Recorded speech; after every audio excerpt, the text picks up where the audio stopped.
There are a ton of different ways to cook a turkey breast, but if you want one that is pretty much hands off, set it, forget it, tastes delicious, tender, juicy, with crispy skin, you're gonna wanna sous vide and then air fry. Welcome to the Salted Pepper, where we cook for real life using real food and we keep it real simple. And today we're gonna sous vide and air crisp a boneless, skin on turkey breast. So the first thing I want to do is go ahead and get the water in the Ninja Foodi so that we can start it heating up. Now, if you don't have the sous vide function on your Ninja Foodi, or you don't have a Ninja Foodi, but you have a standalone sous vide cooker, whether it's a circulator, wand type, or whatever other style, you can certainly do the same thing, okay? The amount of water you use will depend on the size of your container, but for this recipe, I use 10 cups of water. And I'm using the 6.5 quart Ninja Foodi. So I'm gonna put in 10 cups of just room temperature tap water, really, just on the cool setting.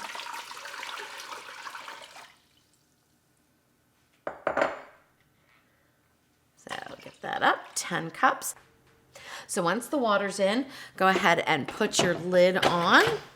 Make sure the valve in the back is to the vent position if you're using the Ninja Foodi lid. And then we're gonna turn on the Ninja Foodi and hit the sous vide function. We wanna take the temperature up to 135 and hit start. Now I know 135, I'm sure you're questioning that. Like, why are you setting it to 135? Turkey needs to be cooked to 165. I'm gonna explain all that in a minute. But while we let this heat up, let's go ahead and get our turkey ready so that we can put it into the bag and begin the sous vide process. So the turkey breast that I have here is boneless skin on turkey breast. This is all white turkey meat, the breast meat, okay? And you're even gonna be able to see how it's separated, and it's not like in one perfect roll, okay? So that's important. That's the type of meat that I'm using here, and that is the only one that I recommend for this technique because there's what's called a turkey roast. It's perfectly cylindrical, and they can weigh 3, 4, 5 pounds, even more, okay? And they are not made the same way. This is the turkey breast cut off of the turkey. The other ones are made by chopping the meat up and rolling them with some other ingredients I probably can't pronounce and don't even know what they are that help bind it all together. It's kind of like the same process for a deli turkey meat or a deli chicken roll. It's perfectly shaped, that kind of thing. You don't want to use that in this recipe. I do not know what the timing would be for that. This is a turkey breast removed from the turkey, and that's all it is. Now, a lot of times you'll bake them in the oven with the netting on, but we're not gonna do that for the sous vide because we're gonna do a little bit of prep. Very little, okay? And if you don't wanna do the prep, you don't have to. But the first thing I'm gonna do is take this netting off, and you can just see this is a turkey breast. It is not perfect, and we wouldn't want it to be. We want it to be all the natural meat, nothing else, right? All right, so that is the turkey breast there. Now, just like with chicken, there's some tendons here, and I like to get those out. So that's the first thing I'm gonna do is remove those with my fillet knife, and then I'm gonna remove the skin so it can season the meat itself and the skin. All right, so let me go ahead and grab this fillet knife, and then I'm just going to start right about here and get this tendon out. Now again, this is optional. You don't have to do this, but I really find that it makes a difference in the final product because this will not break down during this low temperature cook that we're doing. In fact, it really never breaks down, honestly, even if you're roasting it in the oven. All right, so let's go ahead, and there's a little bit more down here, and I'm just gonna go right in there and get this out the best that I can. Perfect. All right, so the seasoning blend. What I'm using is 1 teaspoon of fine grind sea salt, half of a teaspoon of black pepper, 1/4 teaspoon of onion powder, 1/4 teaspoon of garlic powder, 1/8 of a teaspoon of poultry seasoning, 1/4 teaspoon of thyme leaves that are dried, and 1/4 teaspoon of rosemary leaves that are dry. Now we're gonna flip it over and we're gonna remove some of the skin, peel it back from the meat actually. We're gonna keep it covered, but we're gonna peel it back. So let me go ahead and turn this over. And then all I do is just take this fillet knife and it just comes off. You can see very, very, very easily. But you can just, let me turn this around so you can see, you can just sort of go right here and remove this and the skin just peels right off. But we don't want to take it all the way off. We're only going to go up a little bit to expose the main part of the breast so I can get it nice and seasoned. And this is optional as well. You don't have to do this. You can just season the skin. Now, usually I recommend seasoning like a turkey breast this size an hour or two before you're going to cook it at least. But because we're sous vide cooking, I'm not going to do that. I'm going to season it, obviously, right before we cook it. And by doing the like kind of a low and slow type of cook, I find that the seasoning has plenty of time to get into the meat and make it very, very seasoned. I guess is the only way to say it, right? It makes it delicious. All right, so once I have the skin peeled back, but still attached here, that's when I start to season everything up on the inside.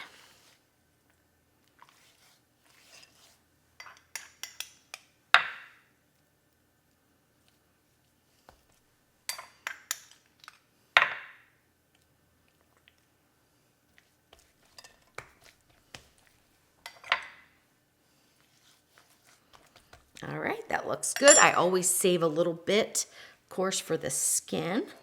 Pull that right back over.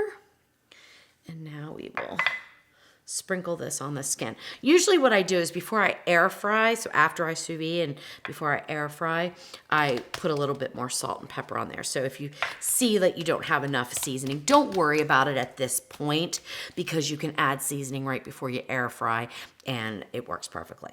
All right, let me wash my hands up and then I will show you how to get it into the bag and into the Ninja Foodi to sous vide cook.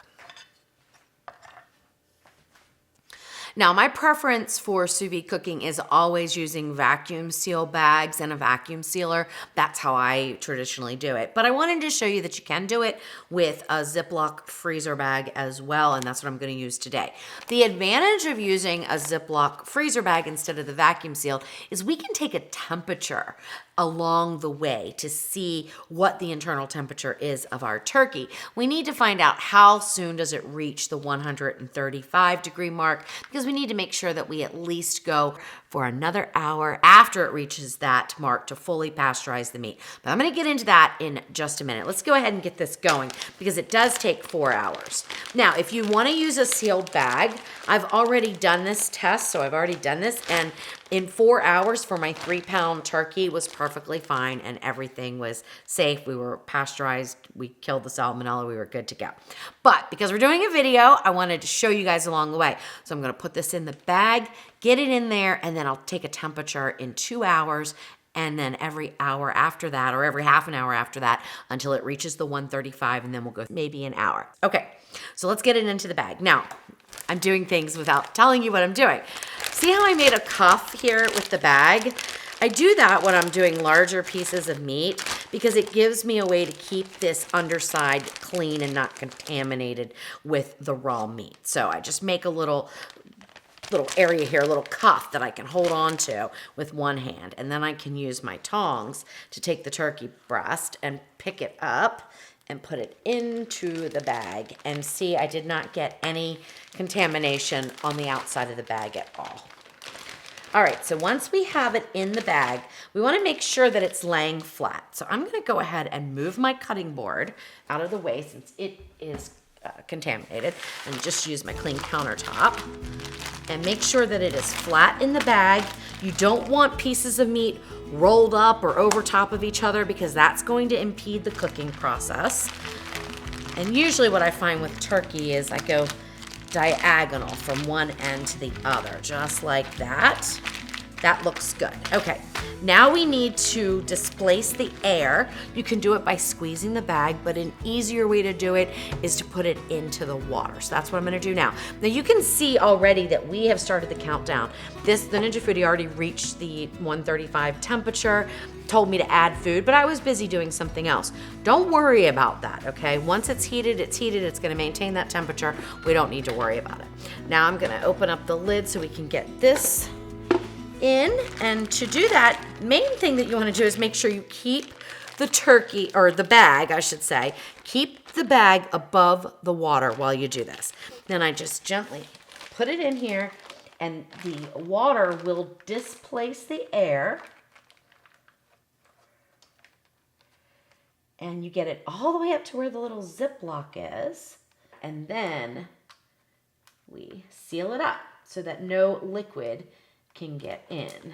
The reason we take the air out is so that it stays submerged, okay? If it isn't, you're gonna need to add some more water to it and then let it come up to the temperature. But mine's good to go, so we're gonna go ahead and put on the lid. All right, we're gonna close it up and we're gonna keep it vented. And now we're gonna go ahead and set our time. So I wanna set the time for 4 hours. That's what it has taken in my test runs of this recipe. And it'll just start the countdown. All right, so let me answer what I know is probably the burning question of the moment. Why in the world did I set this to 135 degrees Fahrenheit when we all have been told by multiple sources that we need to cook poultry to an internal temperature of 165 in order to effectively kill the bacteria? And that is very true. When you are going to do what would be considered kind of a hot, fast type of cook. So in the oven, this would be a perfect example. You would want to bring your turkey breast up to 165 because at 165, the bacteria that can make us ill, the salmonella in the case of poultry, is killed instantly. Okay, so you can rest assured when you bring your turkey or your chicken up to 165 in the oven, the bacteria is gone, safe to eat, okay? However, you can also kill the bacteria at lower temperatures when you cook them for longer periods of time. That's what we're doing with the sous vide cooking technique. I did it with chicken breast. It's, oh my gosh, amazing. And I cooked the chicken breast to 145 degrees for the sous vide. Okay, I set the sous vide cooker to 145 and I let it go for 90 minutes. Now, turkey breast is bigger. We're also going to a lower temperature of 135, not 145, which I am gonna touch on in just a minute of why I picked that. And so we're gonna go for probably 4 hours. That's what my test had told me was the appropriate time, was 4 hours. To come up to the temperature of 135 and hold it there. That's the secret. So we can't just cook to 135, take it out and say, oh, we're good to go. That's not good enough. It has to hold at that temperature for a period of time.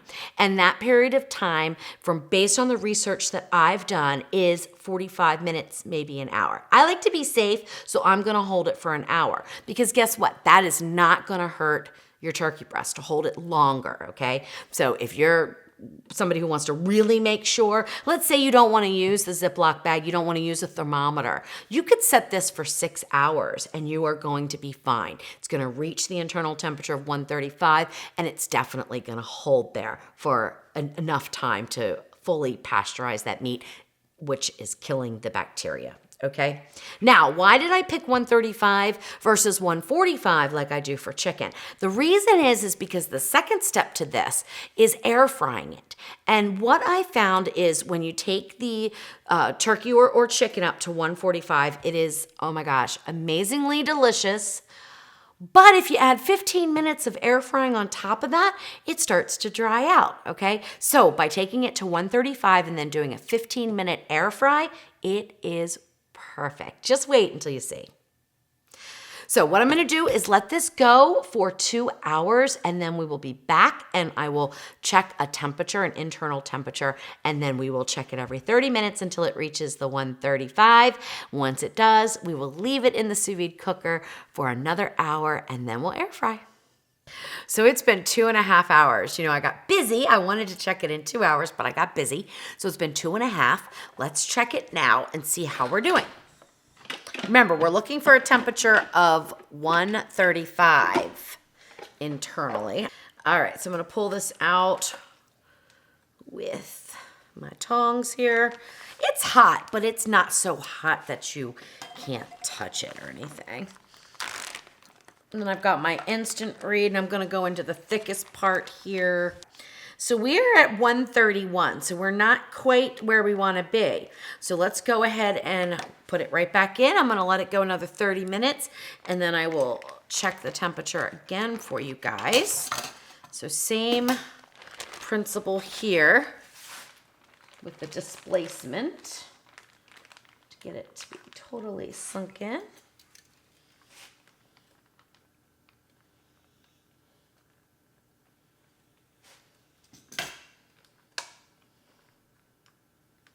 You know, I said earlier, you can't check the temperature if you want to vacuum seal your bags, but you actually can if you're okay with removing it from the bag and then using another bag to vacuum seal again.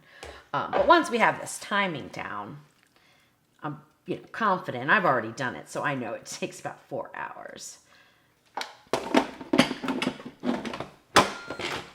All right, we'll just put the lid back on. So I will go until we have an hour left and we will take the temperature. It should be at 135 by then, and then I'll let it ride out the last hour. And that's the time that we know that we're pasteurizing the meat to make it safe. All right, so we're down to that hour. Let's go ahead and check the temp again. Now remember, you don't have to do this. I'm just doing it so that you'll know and be comfortable that it did get up to the right temperature.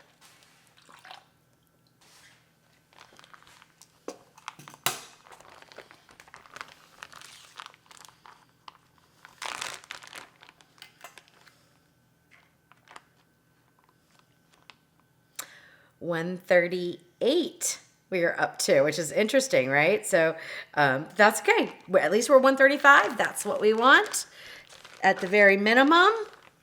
And now we can go ahead and put this back in, go the remaining hour, which is now the time that we're technically pasteurizing or killing any bacteria. Then we will air fry it up and we will be all done. Right, there we go. We're just finishing up the 4-hour sous vide. Our temperature was 135. And we can go ahead and open up the lid and remove the bag. And then I'm going to dump the water and we're going to get to air crisping this so we can have crispy skin.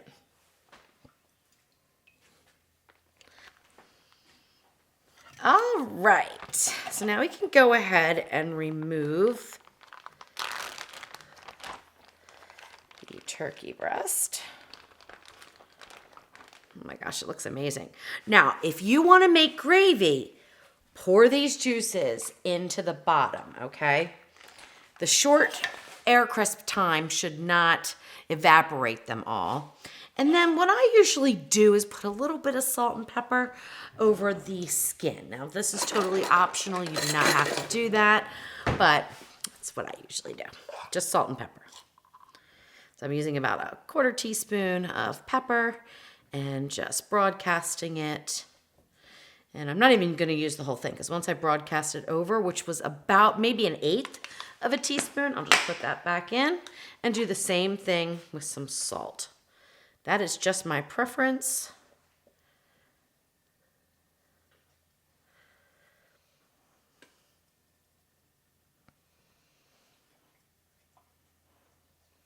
I did use the whole 1/4 teaspoon on that one. All right, now we will get this on the rack.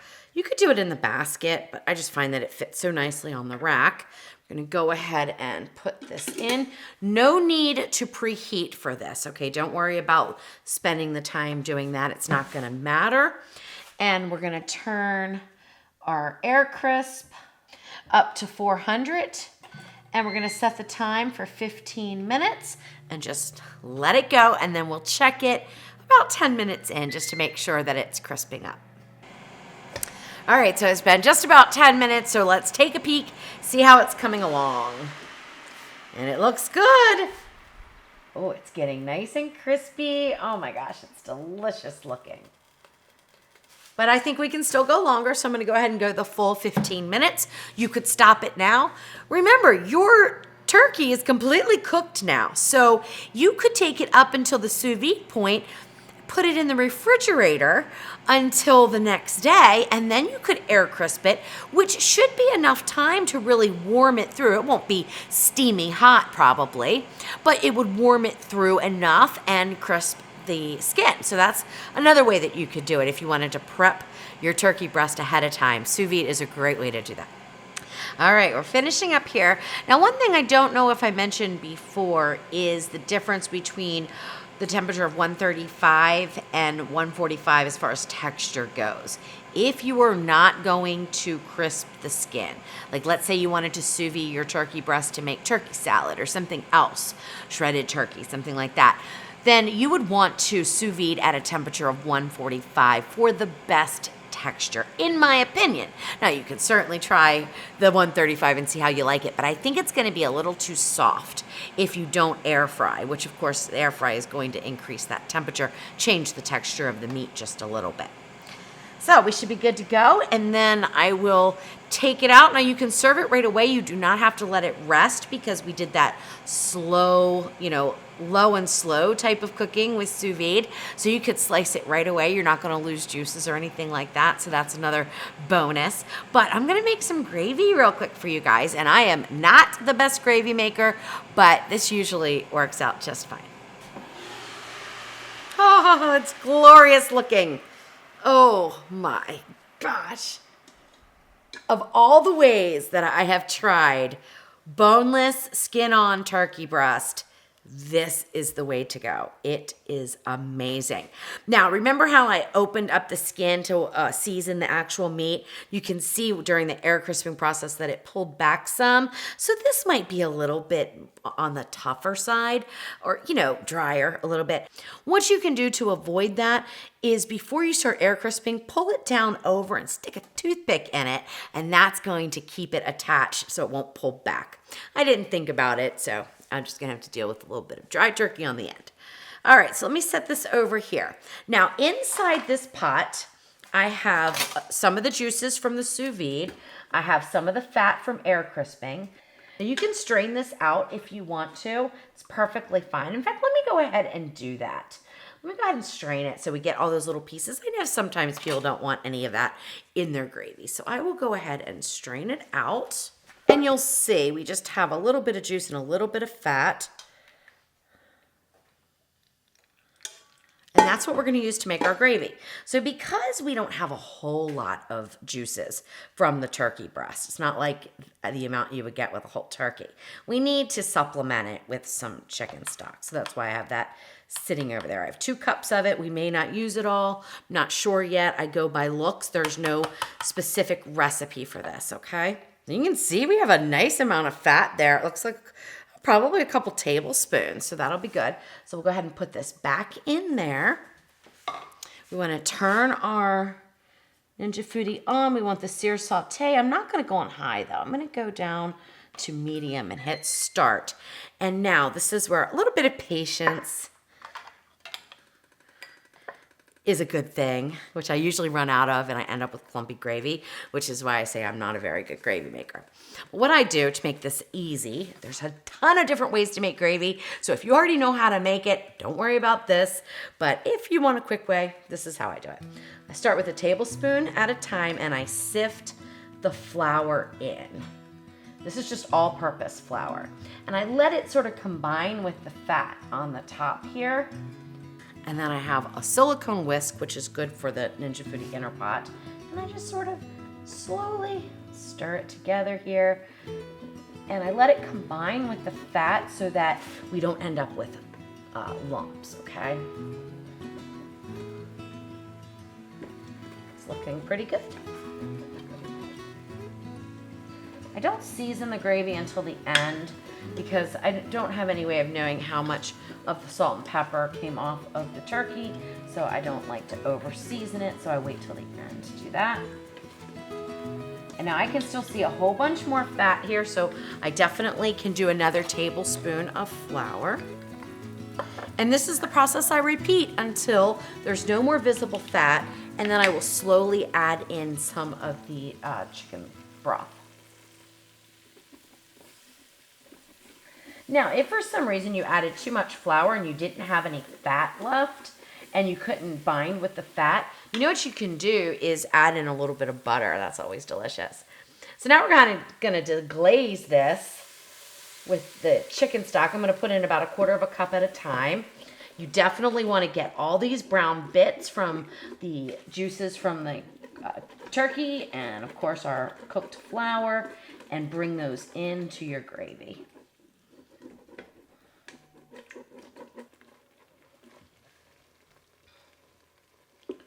All right, about another 1/2 cup going in, and just keep it on that medium heat. Now, if you're getting like scorching or anything like that, obviously turn your heat down and let it thicken up to the consistency that you like. Now, you're not going to get 4, 5, 6 cups of gravy out of this unless you put in a lot of butter, but you'll get a couple cups, and certainly enough for your boneless turkey breast. All right, that's looking pretty good. So let me go ahead and give it a little taste.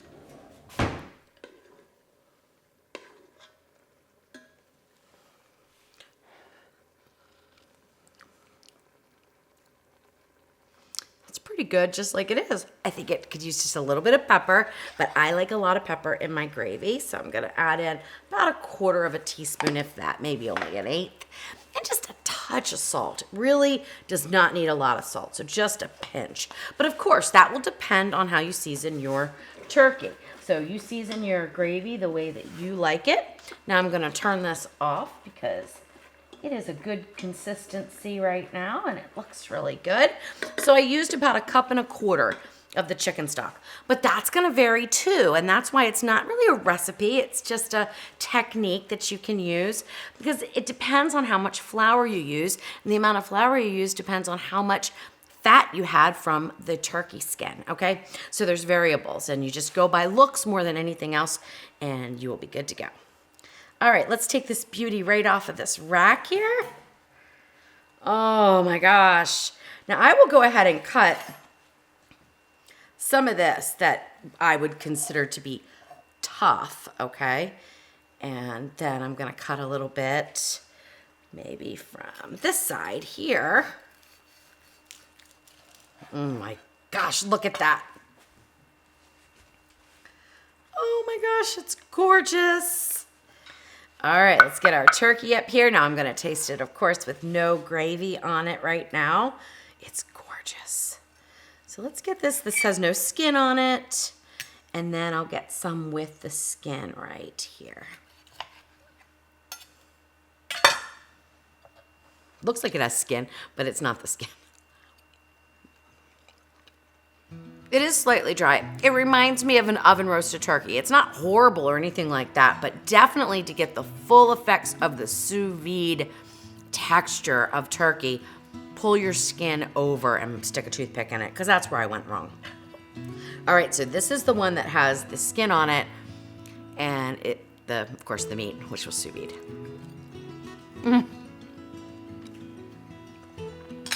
It's absolutely amazing. The texture of the turkey is perfect. I would doubt very seriously that I could ever achieve that texture, that perfect texture, using any other technique other than sous vide, really. It's very hard to cook perfect chicken and perfect turkey in dry cooking methods like oven and things like that. Steaming and pressure cooking, sometimes you can get them right on the money, but this is so perfect. All right, let's try a little bit of that gravy. It looks delicious. I could even probably put my dry piece in there, right? And that's gonna make it taste better. Oh my gosh.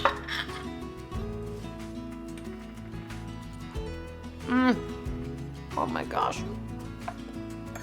So amazing.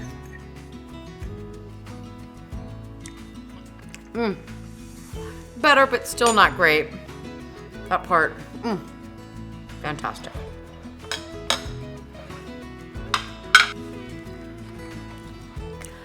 So next time you want to just make a skin on boneless turkey breast, I urge you to try sous vide. It is so amazing. And you don't have to use the turkey gravy packet that comes with them. They usually come with a little packet. I don't use them. Because you can still make your own gravy with the drippings and a little bit of chicken stock and then a few seasonings.